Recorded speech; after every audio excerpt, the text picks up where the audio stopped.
Is there more to entertainment than 500-channel TV and zillion-dollar movies? Turning the sound up and your mind off? Is there still a place where fun involves thinking, imagining, doing? Some of us think so. I started playing Magic the Gathering when I was 8 years old, and a friend just brought a bunch of cards he had. We didn't really know how to play at the time. We just sort of like kinda knew and played with what we thought the cards did. Hey, there were these cool titans that we can all play as. And then we just started playing Magic from there. It was just something to do, and we all really liked it, as it turned out. In high school, some people were playing it, and I was very, very intrigued by it, but I wouldn't allow myself to play it because I knew that one day I would probably be doing this.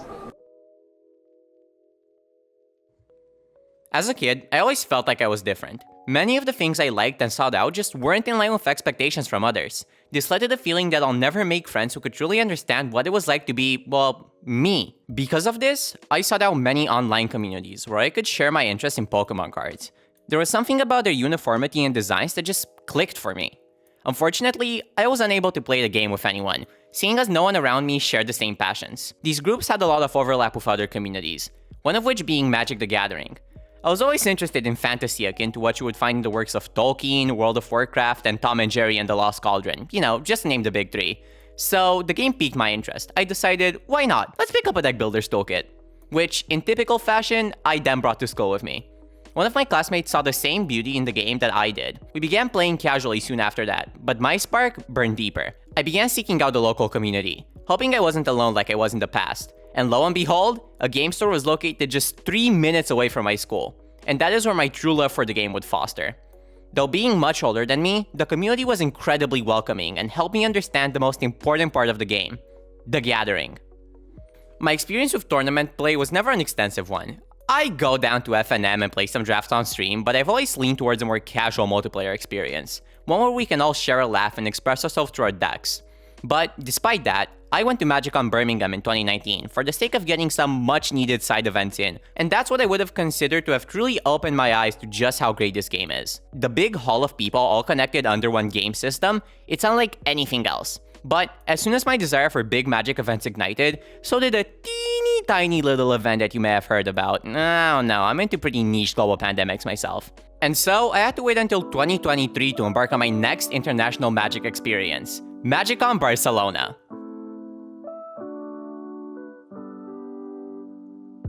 The con absolutely blew me away. When I walked through the door and saw the large open play halls, the packed vendors, and the production value of the Pro Tour, I couldn't help but feel like I was part of something truly special. I would always start my day by getting a couple games in at the command zone, where my self-expression could shine with some exquisitely silly decks. The highlight of my first day was unlike anything else, however. As a fan of both franchises, you best believe I was seated for Dr. Who previews, which I can't do without a grin on my face. This is Doctor Who and Magic, man. There's this like big ass grin on my face, and I don't know what to do about it. Seeing these two franchises come together to universes beyond makes me so happy. I think I'm living through my prime Magic moments just waiting for these 4 decks to release. I mean, did you see the previews? The Weeping Angel fucking displaces cards in time. That's so cool. Thank you, Gavin Verhey. Oh my god. But of course, it's not called Panels the Gathering now, is it? We're here to play some Magic. And the ticketed play events made sure there was never a dull moment in my schedule. My day 1 events consisted of a Kaladesh throwback sealed and a Pauper Friday Night Magic game. As you may remember, Kaladesh was the Magic set I started out with, so I just had to re-experience it. And oh my god, Magic has changed a lot, hasn't it? I mean, vanilla creatures? That's wild. And sure, I didn't do well per se. I got my ass completely handed to me, but I can't keep shaking this stupid grin off my face. Every single time we walk in here, it feels like something new is happening. But that's so much fun living through this special time in my life all over again.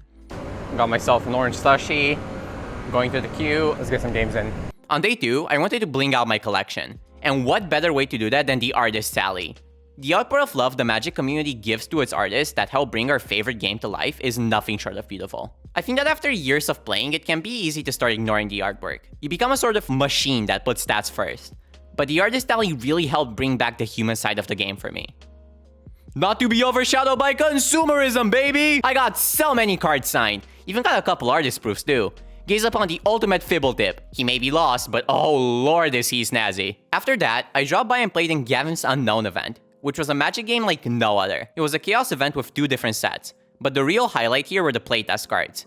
These white stickers placed upon basic lands, which transformed them into new, fully unique game pieces. We all definitely cherished the experience of playing Magic in a way so few people will ever get to. And I was yet again unable to leave the event without a big grin on my face, thinking about cards like Elder's Dragon Highlander and Sagrada Familiar. Just got done with Magiccon Barcelona Day 2, and it was an absolutely brilliant time. The community is just so amazing.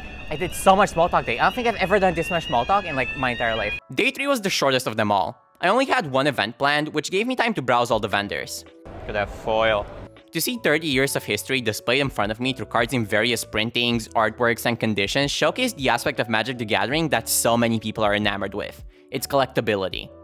Afterwards, I dropped by the most prestigious area of the convention hall, the Pro Tour stage, where Magic's greatest from all across the world are competing for $50,000 in a coveted Champions title, putting you among some of the greatest players of all time. While it is typically enjoyed casually, I would be remiss if I didn't mention Magic's vibrant competitive community. The game's rich history has allowed it to form many archetypes and strategies, making even the most competitive levels of play full of self-expression.